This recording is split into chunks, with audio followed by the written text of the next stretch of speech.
Okay, good morning. Welcome to the North Bay Science Discovery Day. We're here for the climate change education.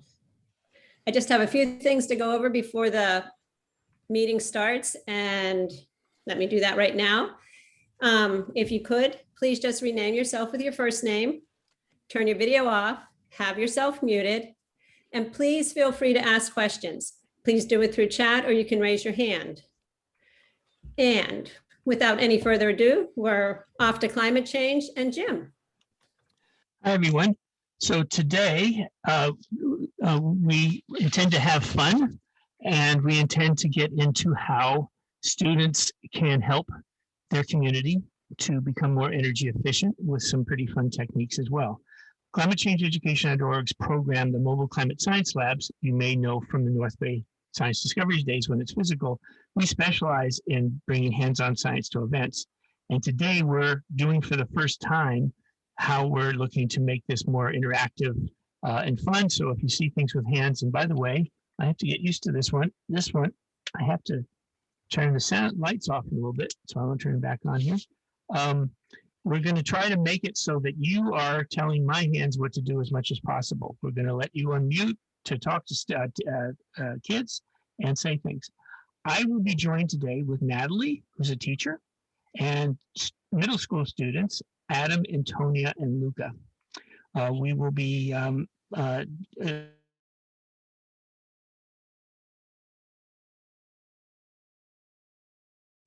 Jim, we just lost sound from you. Okay. Okay. We okay? We back again? Now we're good. Yeah.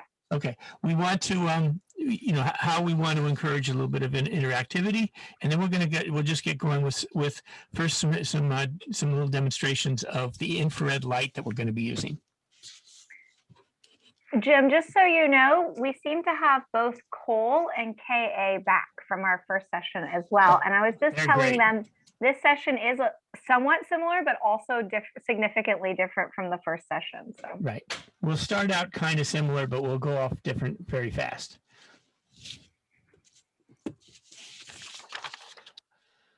Okay, so anything on interactivity, or should I just go right into it? Right now, I think you can start right away because everyone is ready. Okay. All right.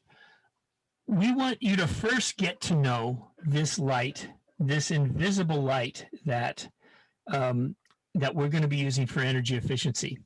We're going to look at some regular, just funny little objects. We've got this black disc. We've got a Mr. Bill Gumby doll. We're going to have some cards. We're going to look at some various things. And then we're going to look at shortwave infrared, because shortwave infrared can help us to see where energy is being wasted and where it's being conserved a lot. Okay. So I just want you to get to know how it works. I'm showing you a couple of our cameras that we're seeing things in visible light. Okay. Then we're also going to get an idea is we have the ability to see both shortwave infrared and visible. On the left is still the visible light. Okay. On the right is this infrared called shortwave infrared, and we're going to see on the difference. Okay. So what I want to first do is let's keep looking at the visible light. Now, the people who've been on before kind of already know, what is this black disc? What is it doing? What do we have going on here? We can see it now. If what I can just see is a black disc right now if I move it around. Okay. And if we turn on the shortwave infrared camera and look at both, then you can see. Jim. Yep. Yes. I'm thinking maybe people can do a prediction in the chat. Like, okay. What do you think this black disc is? I like it. Go for it. What do you think we'll see in infrared light? I like it. Does anybody have any guesses?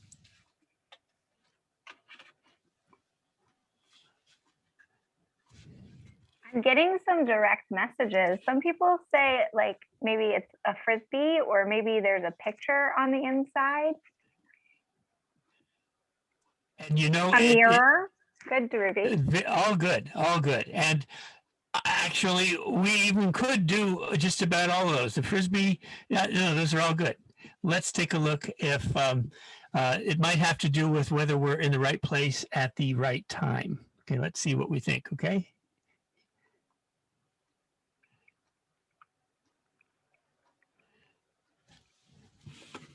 It's a clock. What we have is on the clock is a special filtering material. Filtering meaning it lets some type of light in or through and some type of light it blocks.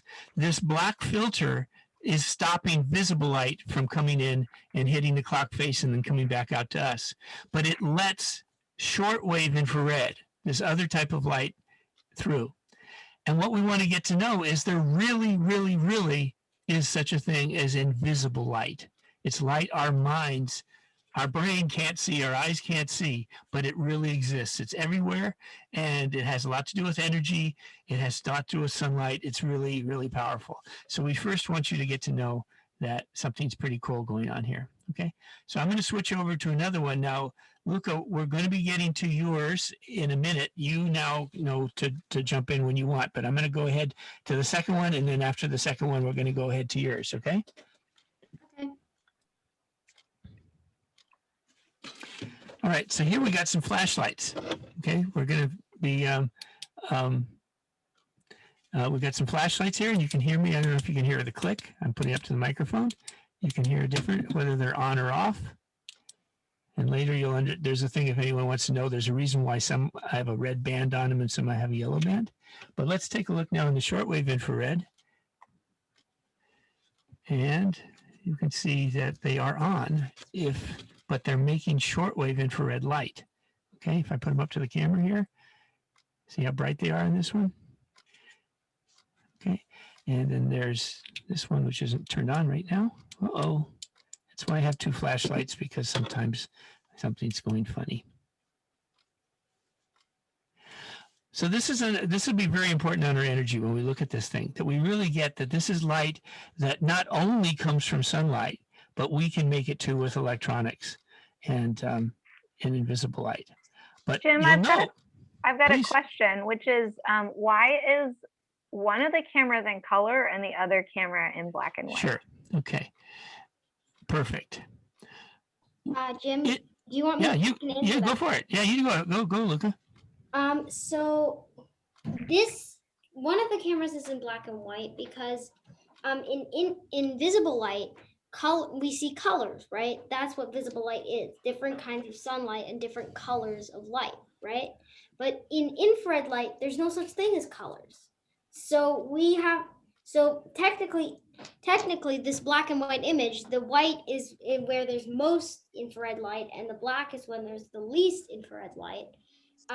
So technically this is not what infrared looks like. It's just a black and white image that our eyes can see of infrared. But technically infrared doesn't actually have these colors. It doesn't have any colors, and our mind doesn't know how to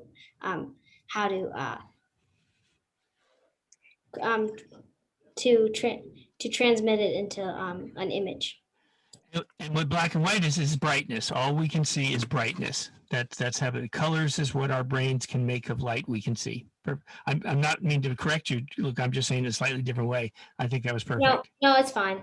That was perfect. Okay, so what we're going to do, now we're going to go to one that Luca is going to take over on. You know where I'm going with this, Luca? And first I'll go over this one. And okay, so take it away. Okay, so now we're gonna do a sort of a magic trick. So first let's look at a black card in visible light. Let's look at all the cards. Let's look at all of them. What do they look like? They are pretty much normal, right? But that's because this is visible light, so it's normal light, right? So now let's turn them all over.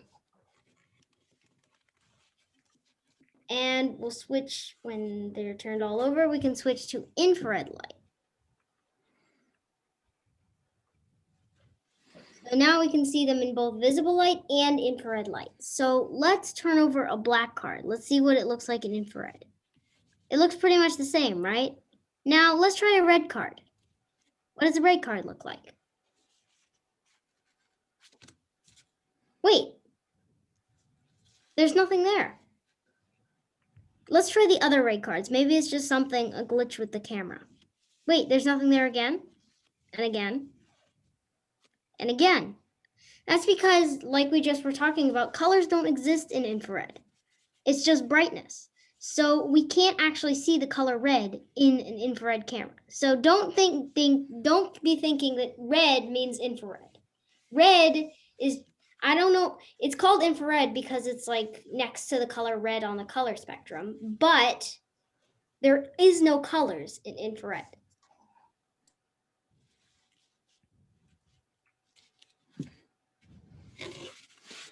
And that's, so we wanted to introduce you to different, that this is real and how it behaves. Okay. We can go right into the energy part now if you want, or where we should go. Do you got any feedback on that? We've got questions. We go right to our energy part, which means, Antonia, are you up to be speaking pretty soon? Yeah. Okay. Sorry, I've got a couple cameras here that are needing a little attention, and then we'll do that. So I'm going to do I have to do some housekeeping things here. I have to turn off these overall sensors, these fellas here. So in the meantime, Jim, maybe I'll ask a question that came up in the chat. So in the chat, Andrew, when he saw the cards and could see the difference between visible light and infrared light, Andrew gasped for us. And then LB Black said it's a fascinating demonstration, and it really, really is. So there was also a direct message about, can any animals see infrared? So maybe you want to tell us about that while you're rearranging. Yeah. So let's see. I'm sorry, we're just one thing here. Let's see. Yes and no, or for that. The kind of light that we're seeing here that's just next to red, it doesn't look like any animals can. I haven't seen anything in the scientific literature of them finding an animal who can. I'm just not seeing it. I'm looking at it, and there's some good reasons why maybe animals don't. There is light that is way further. It's called long wave infrared. Sometimes people call it thermal infrared or thermal cameras. And there are animals that really can see. They can tell where things are. There's especially snakes, like rattlesnakes, can tell where, okay, this is where I want to go over for the sun. You know, from far away, they can see that this is a warm place, or there's a mouse, or somebody's foot is stepping on me. I'm going to bite it. I can see it in the dark. So there are snakes, animals that can see really far, long way, but I'm not seeing that there's animals this. There are a lot of animals, even maybe most animals can see in some ultraviolet. Ultraviolet is the light on the other side. That's past blue and purple, or blue and violet, excuse me. And interestingly, even humans might be able to see it if they don't have any lens on. People who have surgery, sometimes they can see a little bit more in ultraviolet. But interestingly, this kind of light, there just has not been any animals that have evolved that see this type of light that we see. Okay.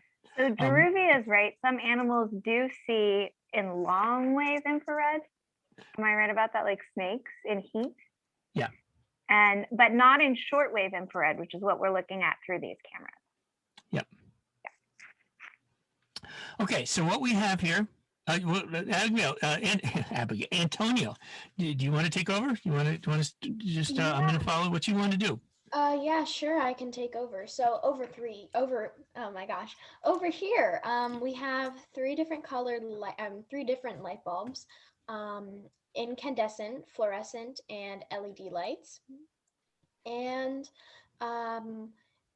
interestingly enough, although these light bulbs look the same and may emit the same amount of visible light, they don't emit the same amount of infrared light, which is light that, I mean, as humans, Jim already explained that we can't see. So maybe put your predictions in the chat when we turn on the lights in the infrared light spectrum, which lights will have the brightest infrared light. Put your predictions in the chat now if you would like to predict.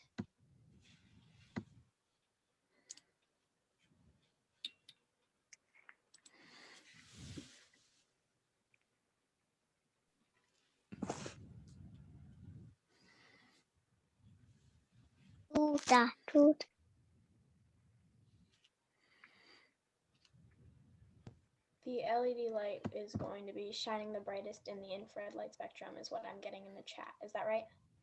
Fluorescence. Yeah, you're reading the chat correctly, Antonia. That's right. Yeah.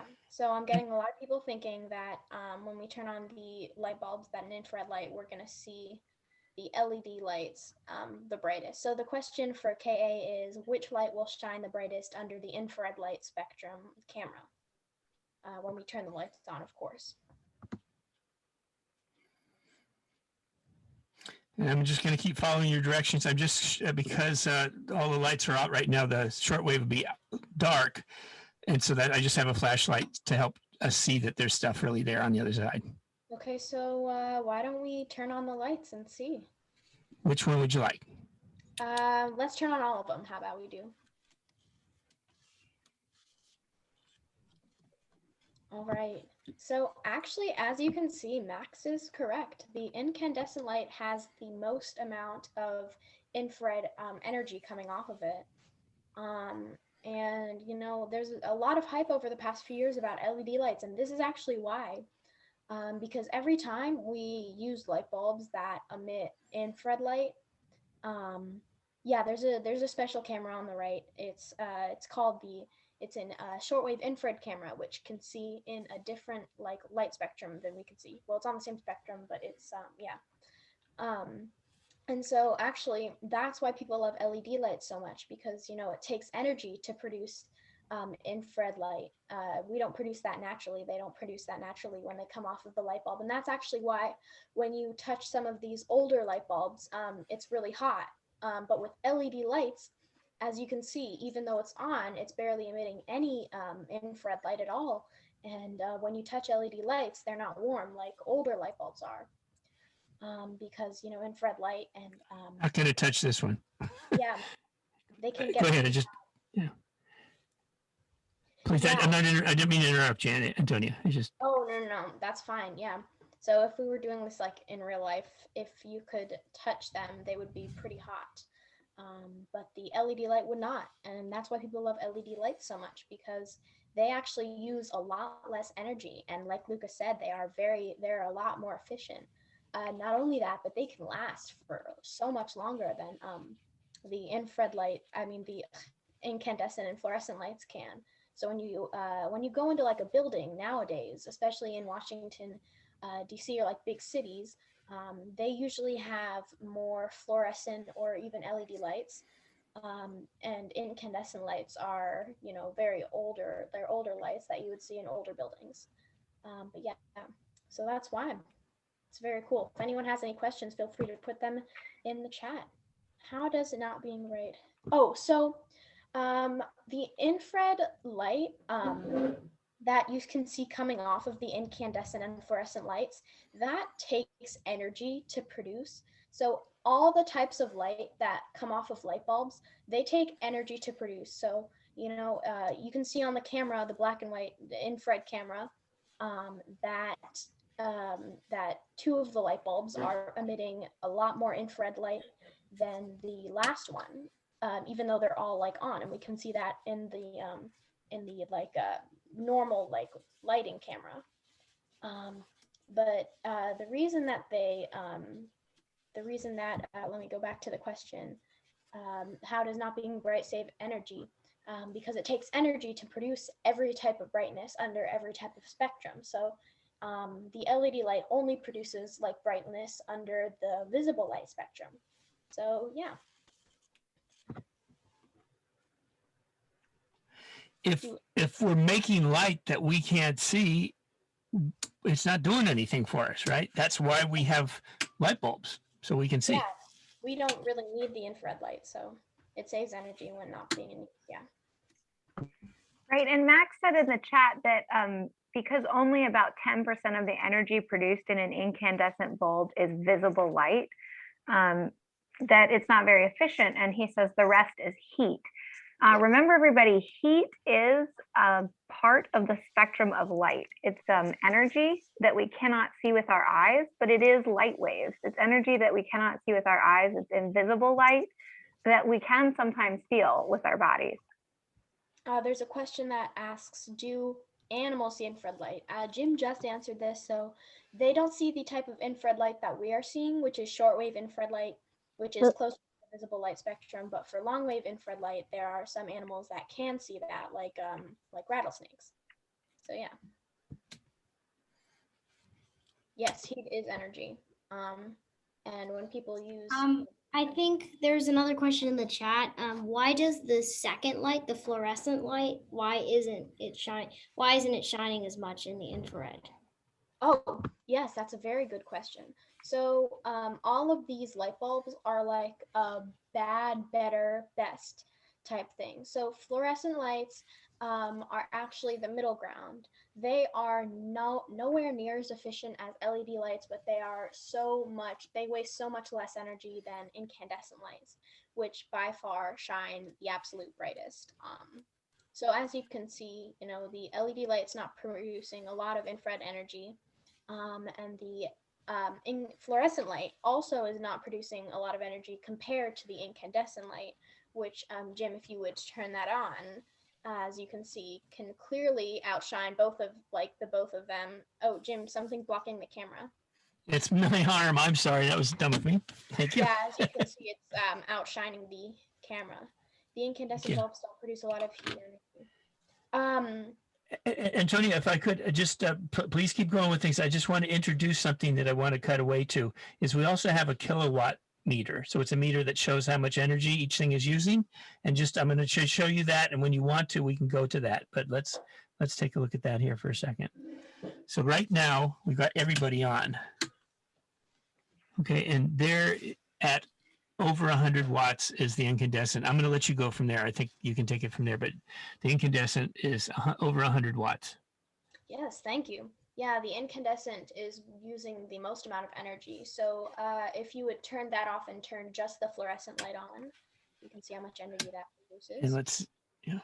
And 26, which is, again, so much better than the incandescent light is using energy.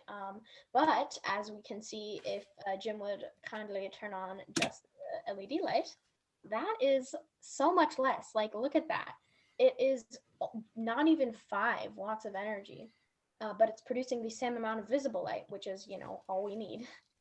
Which is, gets in the future, if people switch to LED lights, they save energy, they save money. It's more sustainable, better for the environment, since a lot of the parts of LED lights are like very recyclable. You can recycle them a lot easier. So they don't like harm any animals with runoff if they get thrown away. And they last a long time, longer than the other two. So, LED lights are just better, I see a request in the chat, show incandescent, please. Oh yeah, we got a request to just show the incandescent. Yeah, so that's the incandescent on the. And did you mean with the meter or for like I was doing, or just looking at them? Oh yeah, did you mean with the meter or on the camera? Ruby, you can unmute yourself and say what you want to say. Yeah, I'm saying I meant meter. Cool. Yeah. So as you can see, it's producing a lot of energy, 107 watts compared to the 26 for the fluorescent and the less than 5 for the LED lights. Yeah, I totally agree. It is wow. It's like totally like something that people can ask themselves, well, why haven't we switched already? And the answer to that is, I don't know. But yeah, LED lights are the lights of the future, and they're very cool. The fluorescent bulb uses 4 times less energy than the incandescent bulb and the LED. Yeah. Climate change education at Oregon, the mobile climate science labs, we're volunteers. We do science education because we believe in it. We like to do it. We're both young people and older people, but we'd like to work with programs that are very helpful and believe in and help do the same kinds of education and work we do. And one is I wanted to highlight, there is a program called the Alliance to Save Energy. And they have a little program with the Energy Hog, which is kind of it's a mascot that goes around with kids and encourages people to save energy too. So I want to just thank Alliance for Saving Energy that have been helpful to us. And I think maybe there's a couple of them on the call, and just something, a little plug. We don't, it's not a business thing. We just like to work with them. We have a few questions in the chat. Yeah, we have suggestions in the chat to show, where was it? Oh my goodness. Okay, can you show how much energy do all of them use combined, like on the meter? So turn all of them on, yeah. And they People see okay the meter. I'm just doing some things for the first time, and I know my light is probably not as bright as it should be on the meter. Can you see? Can you read it okay? Yeah, Can so it's people? 135 watts, which is the incandescent is using the majority of the energy. Yeah, and what was another question that somebody asked? How can LED lights be recycled? So, you can just, recycle them. Like if they burn out or something, I assume you can just kind of like put them in the recycling. You can't really do that with the LED, with the fluorescent and incandescent lights, but here, let me actually give you the actual amount that LED lights. Yeah. And hopefully we will all get, our cities will get better at the we'll get better at the recycling. People Yes. probably know that fluorescent lights, it's very important how you recycle because they have a little bit of mercury in them, which is kind of a poison.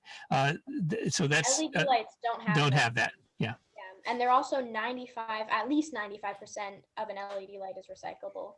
And fluorescent lights and incandescent lights have mercury, as Jim said, which is very harmful to be recycled and can lead to a lot of damages in the environment. I would like to, when we can, Antonio, you're still on, but I would like to have, we have a video that was made by one of the students who can't be here today, that we're going to look at a field trip where the first time the students who are on the phone call did a an energy efficiency survey in Washington, D.C. Is this okay if I play that? Yeah, for sure. Okay, and Natalie, you help me out if I'm doing okay on the sound, okay? Yep, I'm with you.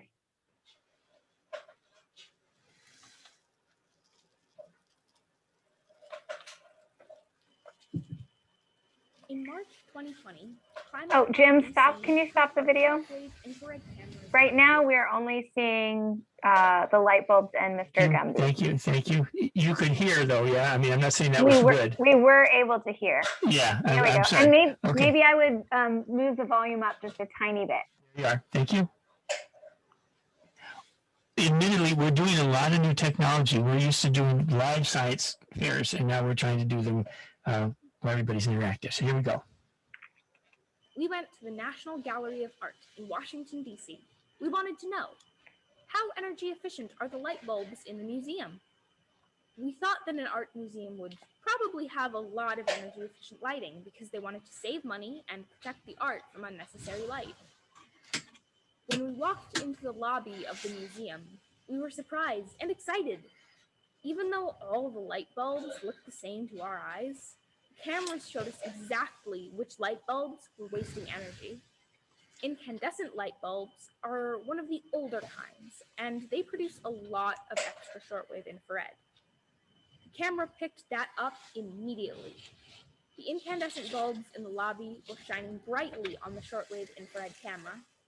High-efficiency fluorescent and LED light bulbs produce mostly visible light and very little infrared. On the shortwave infrared camera, they look dim, or sometimes they even look like they're off, even though they are producing visible light that our eyes can see. Our team was able to tell that the museum is in the process of shifting the light bulbs in the lobby from incandescents that are wasting energy to high-efficiency fluorescents and LEDs, but they are just at the beginning of the process. Think of the energy savings that they'll gain once they've switched over the whole lobby. It will make a big difference for the museum. Climate Club DC encourages buildings all over the world to make this switch.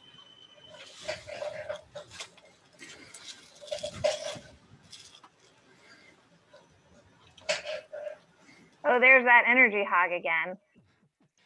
And let's see, I'm pressing the wrong buttons here. This is what we want to do. Yeah, so the energy hog, it would say the same thing that Abigail was just saying, which is that it's probably a smart move for the museum to switch its light bulbs from incandescent to either fluorescent or even better LED, because they're going to save money and they're also going to use less energy. That means they don't need as many solar panels or as much wind to power the lights inside the museum, or they're not using as many fossil fuels, which contribute to climate change. Natalie, I just wanted to make something clear. We're not talking about the Abigail who's on our on this in this Zoom right now. We're talking about a different Abigail who is part of our team, who sadly cannot be here today. But yeah, Exactly. That's great, Luca. Thanks. And this is just what we have up is a little of getting this type of light that we're using our cameras and looking at is our eyes see it all the time. It is all over the place.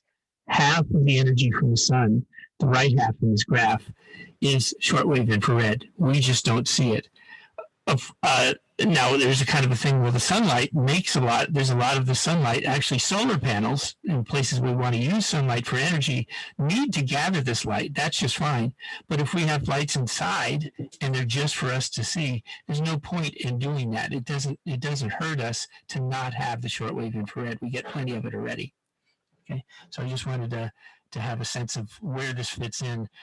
That halfway mark that's where visible light stops, and off to the right is where the shortwave infrared begins. So should we do a polling too to see where people like to go? Would that be appropriate pretty soon? Yes, I can launch the poll now. So please, kids on the call can unmute themselves. We can ask questions, but we also wanted to ask it this way: what direction would you like us to go?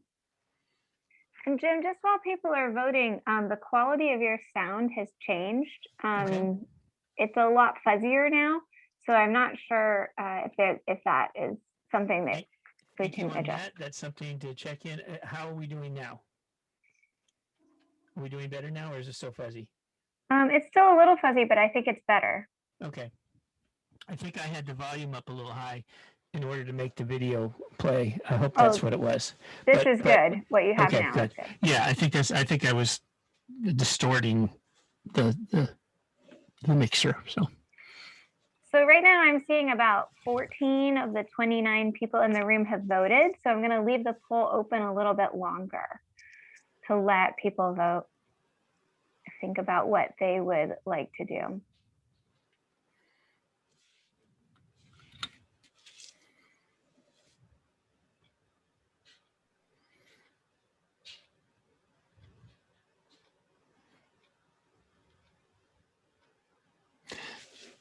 What it is, I mean, part of it is we can focus more on the energy savings in the survey and look at more of those in terms of the type of cameras.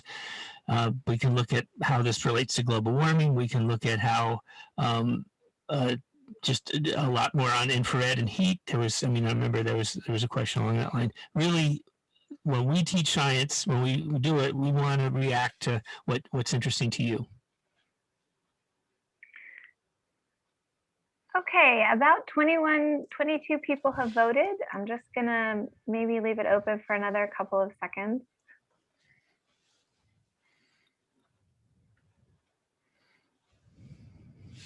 All right, I'm ending the poll now. So 68% of people said that they would like to do more fun experiments and live demonstrations. We also had some people saying that they wanted to know more about how to use the surveys and cameras at school, looking at buildings, and then 41% said they want to know how infrared relates to global warming and climate change. Right. So wow, great. That's good. We'll see how much we can cover. I'm going to follow your lead of I think we knew which one to go first, but tell me again, more demonstrations? More demonstrations. And then second is global warming and climate change. Yeah. Okay. Well, let's see. What one is, let's see if I can go over here. There's a thing, I think Luca talked a lot about colors. Other animals that see ultraviolet may be able to see colors we can't, in that colors in science, colors mean not just light, but how an animal make sense of it with their brain. And since they see more color, more light than we can see, bees and birds and a lot of other animals probably, when their brain is interpreting it, they're seeing other colors that we can't see. But what I'm seeing, by the way, is the poll still up? I don't know if that's the case. It's That's just it. sharing, The results to the poll. it's sharing the Right. results because some of the Yeah. kids wanted to see what the results were. Okay, no, that's great. So let's see if well, how about, I don't know if you all are seeing, but right now we're going to see the way effectively we're seeing the visible light side. Okay. So how about if we do, I'm going to write a word, and someone I can shout out another word. It doesn't really matter what I write here, but I wrote science experiment, and okay. And people can see my, Maybe we could put like who would like to see different colors. Yeah. What's really weird is that you can see a faint outline of SCIENCE, but it's like really faint, like so faint. That's a great Yeah. observation.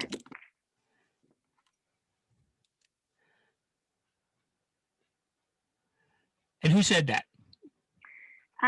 It's not clear exactly who said that because they unmuted themselves. No, it's good. I just was going to write your name. That's all. I'm Druvi, DHRUVI.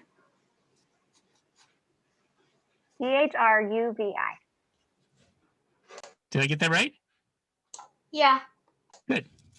And that was it. I wanted it to be clear that this is not rehearsed. It's like whatever, we're going with whatever he had. So how about that one? Now, if we do that, we can, now I guess everybody's seen split screen. It's for some reason, I still have a poll. I guess maybe, oh, I see. I If have you to click choose. it down, it will I go have to away. choose to make it go away. There we are. Okay. All right. So here we're seeing that like Luca has been saying, if it's a color that our brain can make sense of, it must be visible light. We can take invisible light, put it on a screen and give it colors. But if it's a real thing, we can only see it colors if it's this. Things that are dark or black sometimes are also dark and black in shortwave infrared, like this pen. Okay. If I get KA says in the chat that he would like you to write over the black in colored pen. Actually, yeah. Yeah. And sorry, Drew, I didn't mean to be mean to you. That was, let's see. Okay. How about, It's fine. yeah, I sorry, it was like I was being rude, and I don't mean to be rude there. That was what it is. In fact, how about we do this? Someone's going to write over me. Well, I'm going to write over them. How's that one? So we can see how that works a little bit. Can you go directly over the DHRUVI in blue or a different color to see what happens? Like that? Or just write the letters over top, like trace it. Okay, I see what you're saying. I think that's what KA wants, is for us to trace it. Right. It sort of erased it, didn't it? I think it's whatever's on the top. I've never done this before. That's a great experiment. And here's a. Yeah, that's cool.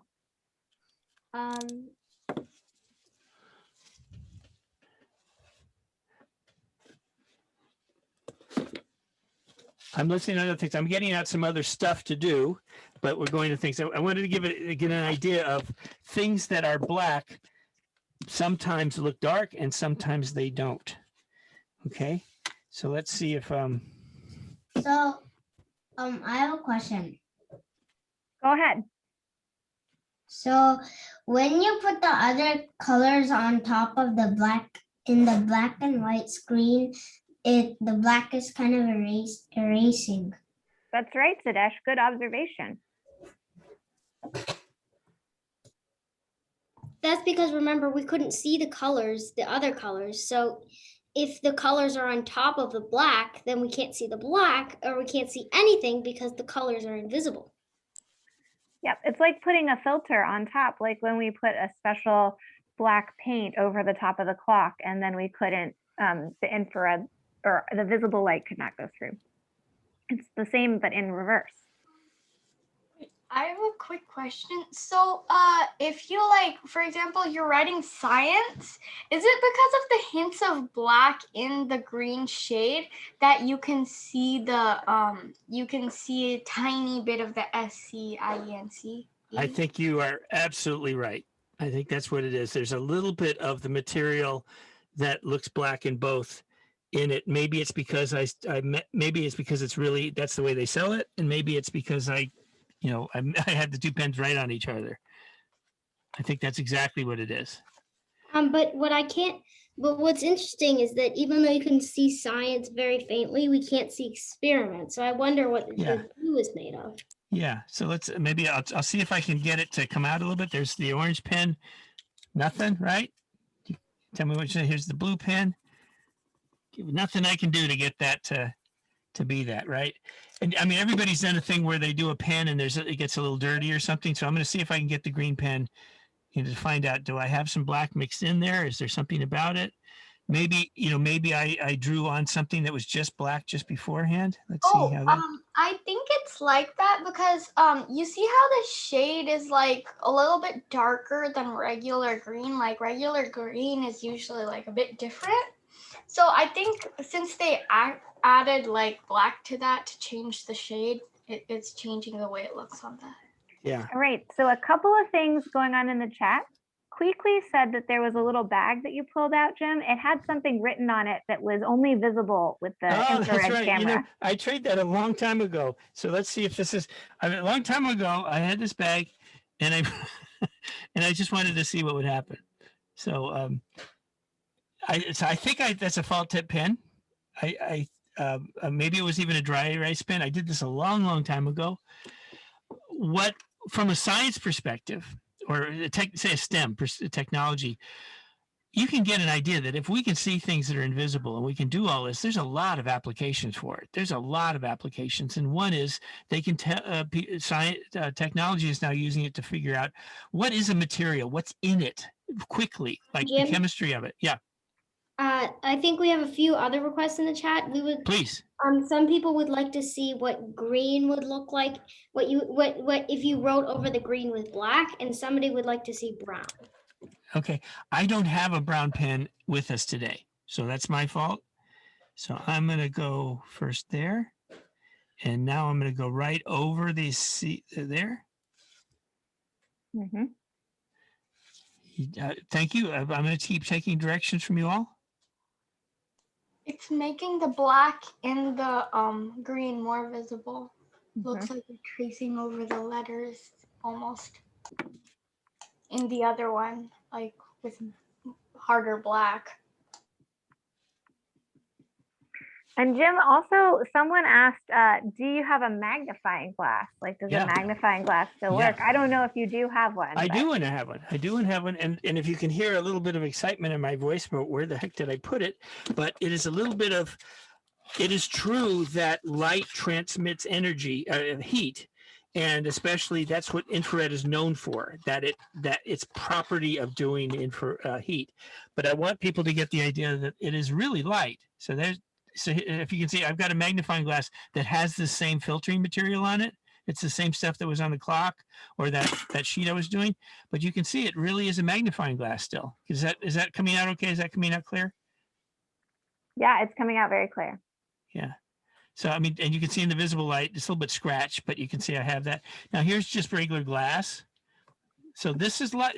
There's these, there in physics, in the study of that includes light. There's different things that are the way in which we understand it. This is the way that light behaves. It can go through things. That's called transmission. It can be bent and make like a lens. That's called refraction. We have another experiment about refraction. It does all the things that light does. Visible light does. It's, light doesn't have to be visible to be light. How does that do? Anything, the person who wanted the magnifying glass, anything you want me to do now that we have it out? I don't have a regular magnifying glass, but I think everybody knows what that looks like. So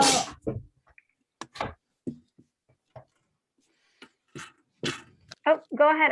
Sidesh, I'm not sure if we heard you or if you changed your mind about your question. oh, nothing. Okay. Jim, could we go back to the fabrics? There's a question about why some fabrics that are black under visible light do not seem black under infrared light, but then sometimes they do seem black in infrared light. Yep. And there's some others that it's actually sometimes it can be a little bit challenging to find fabrics that look black in shortwave infrared. In fact, I'm lost. There it is. Okay, so what it is it has to do with the material. What is making the color?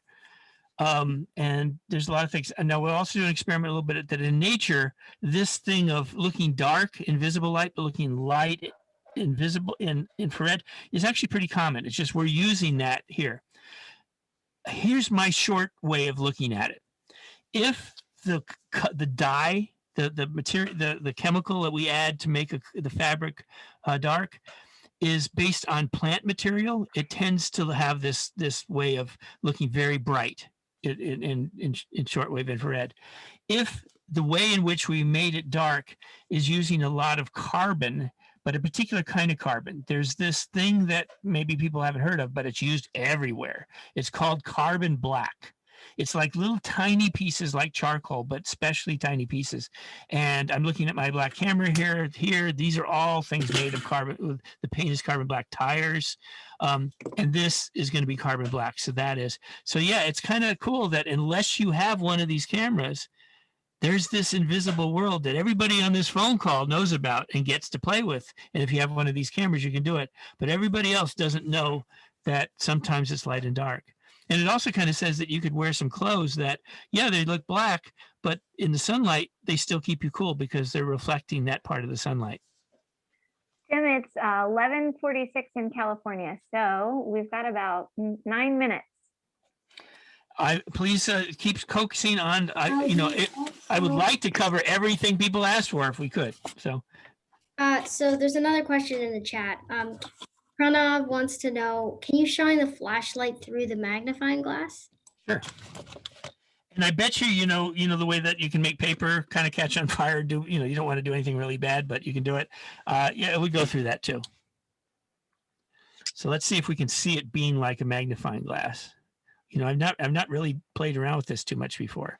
So, well, one would be this. What camera are we on here? Here we are. I'm not very good at this. There we are. Can you see? Does it look like it's magnifying? Just if I can get it. Do people say it look like the magnifying glass is really magnifying? Or if I do it this way. And model question. Go ahead. So why in the normal screen if you're magnifying a flashlight through it, why is it still showing it black? Yeah. Well, so in this case, there's two things. The flashlight is making light that no matter what, our camera can't see, just like our eyes can't see. Because it's making light that our eyes in this camera can't see. But on top of it, we have this material, a filter, meaning it stops some type of light. It's stopping, if there were visible, it's stopping the shortwave. We still can't see it because of the other. So it's going through, as you can see on the right-hand side where the black and white is, Yes. but the camera still can't see it. Yeah, I don't know if I answered that well. Yeah, when Jim holds the flashlight and points it kind of towards the above camera, reverse it, Jim, up. Yep, it looks, with our eyes, we really can't tell that flashlight is on for the most part. You can see a little bit of purple in there, but using the infrared camera, you can see that flashlight is actually working. It is shining a lot of infrared invisible light. We just can't see it with our eyes when we look on the left side with the normal camera, the color camera. And we can keep in mind, there's so many things to get out of this, but while we should have science experiments and do a lot of things, and this stuff is really cool, for our everyday lighting, there's no point in making this type of lighting when nobody can see it, right? But for fun Yeah. science and doing things, it's cool. And lighting is really important because a lot of the energy that museums and houses get for turning on the lights still comes from fossil fuels. More of it's coming from renewable energy like solar and wind. But if we're burning more fossil fuels in order to keep the lights on in our houses for invisible light that our eyes can't even see, that's a big waste. And if we switch all the way to solar and wind, we'd have to build lots of extra solar panels and wind turbines just to have light that we can't see or use. That would be a big waste. So Natalie, we have a few questions, good Go ahead. questions in the chat. How come Pranav wants to know how come we can't see the flashlight? Is it too bright for the eyes? And Dhruvi wants to know, when you use the infrared flashlight, does it heat up like the light bulbs? Yeah. Okay. So let's see. If I have the one of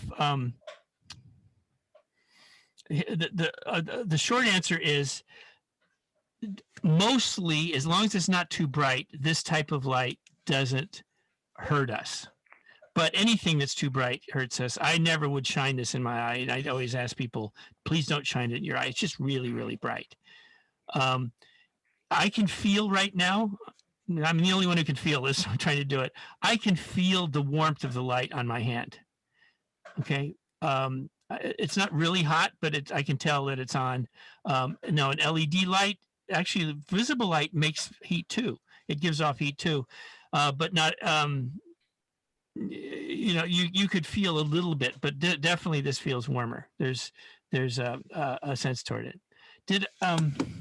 Just an idea of one thing to be aware of if you do these ones of, I have if I was being safety conscious, I'd be aware that a lot of sunglasses may be pretty good at blocking visible light, but some of them don't really block the shortwave infrared. This is actually not a particularly bad one.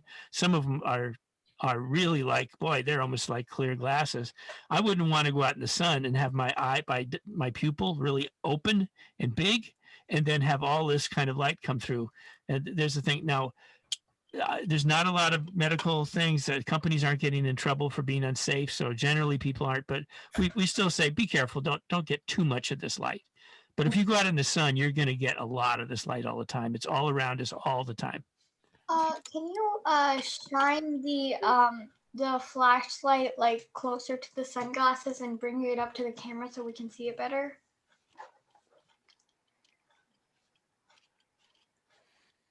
Okay, keep guiding me. If I'm getting it wrong, you tell me what you want me to do. Oh, yeah, thank you. Okay, and I'll tell you what I'm going to do for a second. The whole time I've got some overall lights. Obviously we're not going to see anything if I didn't turn on. I have a visible light and a shortwave, and there's a little window open, and that's sunlight coming in. So that might be. I just want to give you a little more.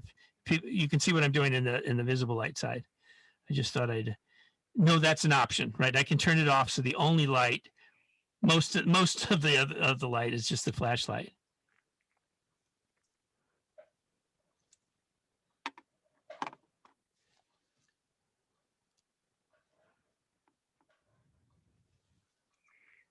Jim, a question in the chat, does sunscreen reflect or absorb infrared? I was thinking that we could test it if we had a piece of glass and some sunscreen, we could smear it on. But I don't know that you have any sunscreen near you. I could get some if it's worth it. I'll put down my mic and come back. Well, I can tell you that not much is going to happen. Yeah, we have 2 minutes, I believe, until 11:55. The second in the poll, the second most thing was how infrared relates to global warming and climate change, and I think that's a really important question. So maybe we can get to that in the last little bit of our presentation. And how about I'll run out with this one on the thing. We're adding a way of looking at global warming and things that is very helpful, especially when we want to take action and do something about global warming. And that, it sounds funny, but it's actually the idea of a filter, that there are things that let some kind of lights in and other kind of light it traps. The greenhouse effect, like carbon dioxide does, is a filter. It lets through sunlight, both visible light and shortwave infrared. It lets it in, But there are some materials like carbon dioxide and methane and glass even, that some of the energy that leaves from the earth, that's just long wave infrared, gets trapped by it. So it lets in the energy, but it holds back some of the energy. And that's one of, there's so many things that we can know about how to stop global warming and how it works if we understand that. And a lot of times people who have science degrees or people who teach don't think that people are capable of understanding infrared. So there's a reason why we pay a lot of attention to infrared, because we think it's really helpful if people understand there's invisible light and that it can be filtered in doing things. I know this is really basic. I didn't give a lot, but it helps us to understand how global warming works really well and to do things about it.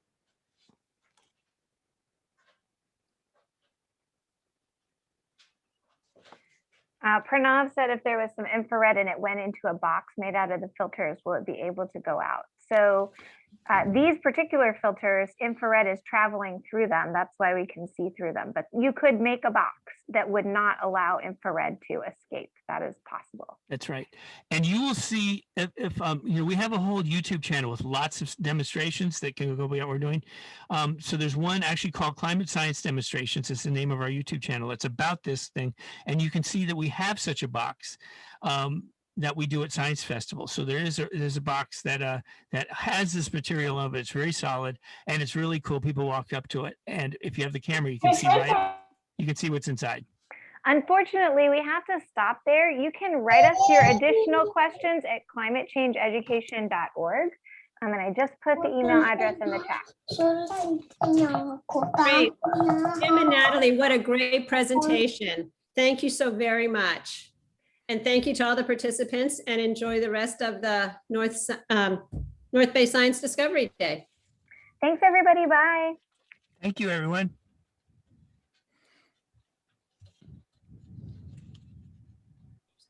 All right, Patty, thank you so much for hosting. Thank you. I'm going to end now. Bye. Yep, bye. Bye. Bye. Bye.